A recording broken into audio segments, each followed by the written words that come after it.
Saludos, nosotras somos las integrantes del grupo número 1 de esta asignatura Dinámicas de Grupos. Nuestro grupo está compuesto por quien les habla, Daniel César Minaya, Elizabeth Ramos y Karina Francisco. En esta ocasión tenemos la asignación de hablarles acerca de lo que hemos aprendido acerca de los grupos, que es nuestro tema. Tenemos como objetivo general conocer acerca de los grupos de manera general, o sea, qué son los grupos y los grupos sociales en sí. Dentro de los objetivos específicos que tenemos en esta exposición está aprender a qué se refiere el concepto de grupos a nivel general, como hablamos anteriormente, definir el concepto de grupo social, conocer el origen de los grupos sociales, identificar los tipos de grupos, conocer cuáles son las características que tienen los grupos y, por supuesto, entender cuál es la importancia que tienen los grupos a nivel general y ¿cuál es la importancia que tiene para nosotros como psicólogos conocer acerca de los grupos? A manera introductoria podríamos irnos un poquito acerca del origen de los grupos, y es que desde el origen de la humanidad, el hombre por naturaleza propia ha sentido la necesidad de agruparse, de pertenecer a un conjunto de personas con objetivos afines, porque ha sabido, ha entendido el hombre desde el inicio, sin ni siquiera esperar, por ejemplo, a la civilización. No ha sido necesario que haya una civilización para que el hombre entienda que cuando necesita lograr objetivos que por sí solo no puede, entonces necesita de los demás. Y desde ahí comienza el hombre a agruparse en lo que conocemos, por ejemplo, como tribus que surgían al inicio. Y estas tribus, por ejemplo, ya más adelante con el desarrollo de los grupos, la transformación, por ejemplo, en el siglo XV, estos grupos entonces comienzan a tener como una estructura, podríamos decir, donde hay un jefe y los trabajadores. Esto se va a asemejar bastante en lo que vamos a ver más adelante. Y ya vemos cómo surge desde el inicio esta designación, podríamos decir, de papeles. Entonces, ¿qué es un grupo? Un grupo, según Spencer, bueno, podríamos decir a manera general, a manera de definir nosotros los grupos en general, podríamos decir que los grupos no son más que un conjunto de personas, de pluralidad, una pluralidad de individuos que se relacionan entre sí con cierto grado de interdependencia, que tiene origen en el esfuerzo, en la consecución de un objetivo, como la convicción de que juntos pueden alcanzar muchísimos objetivos, como vimos anteriormente. Según Spencer, la sociedad es algo más que el agregado de sus miembros, es decir, que somos más que simples miembros de una sociedad, sino que somos lo que componemos cuando estamos agrupados. Según Durkheim, el grupo es quien presiona a los individuos para actuar de ciertos sentidos y por esto contribuye a la estabilidad de su situación personal. A través de los grupos, las personas se ven en cierta forma obligadas a actuar en cierta forma, en cierto sentido, a seguir lo que promueve el grupo. ¿Cuáles características caracterizan? ¿Cuáles aspectos caracterizan al grupo? Bueno, dentro del grupo va a haber siempre una interacción. Los miembros de los grupos normalmente interactúan con cierta frecuencia de manera personal. Y de esta interacción entonces van a surgir, vamos a decir, los propósitos, los objetivos y muchísimos puntos más que son muy importantes en los grupos. Está la interdependencia, es que cada miembro del grupo funciona de manera interdependiente. Nadie va a realizar un papel independiente, sino que existe una unión, existe una integración entre los miembros del grupo para poder lograr los objetivos. De aquí se deriva, por ejemplo, la finalidad. Es como una relación. La finalidad nos indica que los grupos han de tener un objetivo, un propósito en común. ¿Por qué estamos reunidos? Esa sería la pregunta. La percepción quiere decir que los grupos, lógicamente, son netamente observables, son visibles, tanto por sus miembros como los demás miembros de la sociedad. La motivación, lo que quiere decir es que cada persona dentro del grupo está motivada a continuar en él. y esta motivación es transmitida a los demás. Las personas por lo regular tienen una motivación ya sea intrínseca, o sea, para lograr sus propios objetivos, y extrínseca para lograr los objetivos en común. Y la organización que hablábamos al principio es que cada grupo contiene una estructura, una organización, podríamos decir como un organigrama donde se designan funciones, roles, cuál es tu papel dentro del grupo. Y esto es muy importante porque esto va a permitir o va a facilitar la convivencia armoniosa dentro de los miembros del grupo. Y la actitud, generalmente los grupos cuentan con actitudes, con valores, con principios compartidos. Y existe una estabilidad dentro de cada grupo. Los grupos tienen las características de que son relativamente estables dentro del tiempo, tienen una duración, y esta duración va a depender del tipo de grupo que sea, y lo vamos a ver más adelante. La interacción quiere decir que tenemos que mantenernos constantemente interactuando dentro del grupo para poder lograr los objetivos. Y esta parte de los roles es muy importante. Cada quien debe de realizar el rol que está destinado a realizar dentro de los grupos. El concepto de grupo social, vemos como por ejemplo Bettemore considera que un grupo social puede ser definido como un agregado de individuos en el que existen relaciones definidas entre los individuos que comparten, y cada uno de ellos es consciente del grupo y los símbolos. Lo que este sociólogo nos dice es que el grupo es un agregado, un conjunto de individuos que tienen objetivos, propósitos, metas afines, y que este grupo de individuos es consciente de que quiere pertenecer a este grupo y por qué quiere hacerlo, y que conoce además a sus símbolos, conoce la esencia del grupo y se hace partícipe, se adueña del grupo en sí. Estas son las razones por las que las personas se agrupan, y es que los grupos proporcionan seguridad. Cuando estamos en un grupo nos sentimos seguros, no tenemos miedo, por ejemplo, a estar solos, como muchas veces suele ocurrir. Somos más valientes para afrontar las situaciones del mundo. O tenemos estatus, esta es una parte muy importante. Los grupos dan a las personas estatus, y muchas veces por esta razón es que las personas se agrupan. Además de que los grupos mejoran la autoestima, los grupos aportan valía a la persona.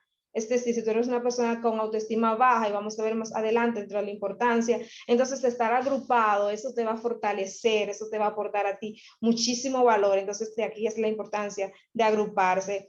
La afiliación quiere decir que las personas en realidad siente cierta afiliación, las personas desarrollan liderazgo, desarrollan esa capacidad de relacionarse, de convivir de manera armoniosa, de escuchar, de escucha activa, de respetar las opiniones de los demás, trabajar en conjunto, tener amigos. Todo esto se logra en grupos, y por supuesto los grupos generan poder. Cuando estamos en un grupo, entonces nos sentimos más poderosos, sentimos que podemos lograr cosas que solos no podemos. Los grandes cambios que ha ocurrido en el mundo se han logrado a través de los grupos. Es que los grupos son muy poderosos para lograr cualquier cosa que nos planteemos, cualquier meta, cualquier objetivo que queramos cambiar a nivel social, a nivel mundial, lo podemos hacer a través de los grupos. Y por supuesto, la consecución de metas. Las personas se agrupan porque quieren lograr metas, objetivos que en grupos podemos hacerlo. Muchísimas gracias, esta ha sido mi parte. Los dejo con mi compañera Elizabeth, que les va a hablar acerca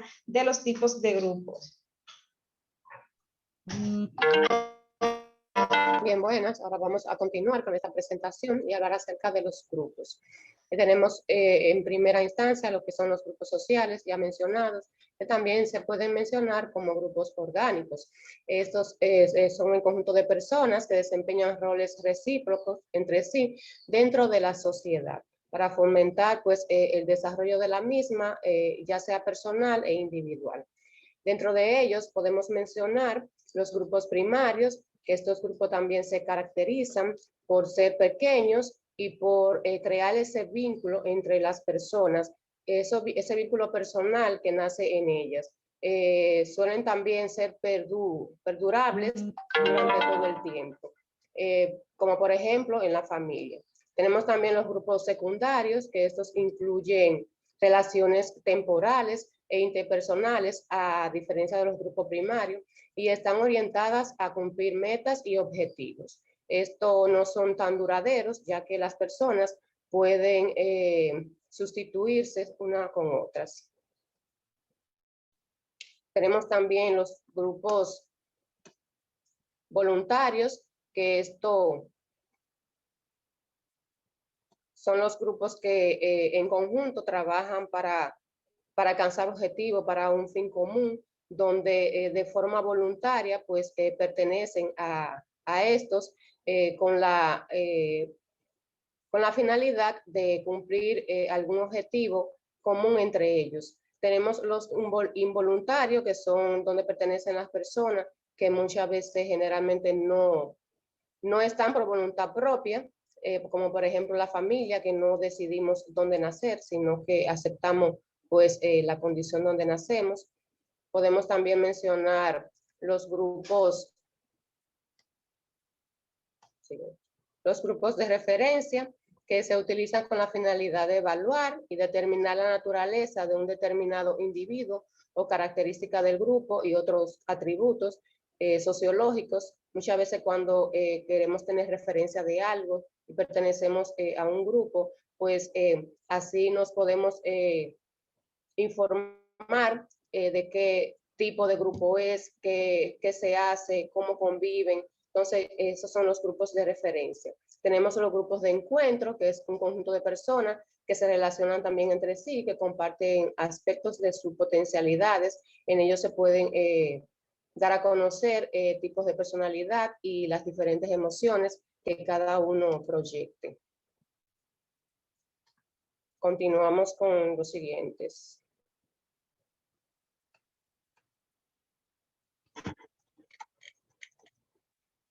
Los grupos políticos, que estos son grupos que se forman según sus preferencias políticas, deben de incluir un mínimo de 23 personas o integrantes. Generalmente son sometidos a votación entre diputados, senadores y algunos otros compañeros. Estos disponen de facilidades administrativas y financieras por el Parlamento. Cuando esos grupos se van a formar, deben comunicarlo al Parlamento y regirse por las normas que conllevan.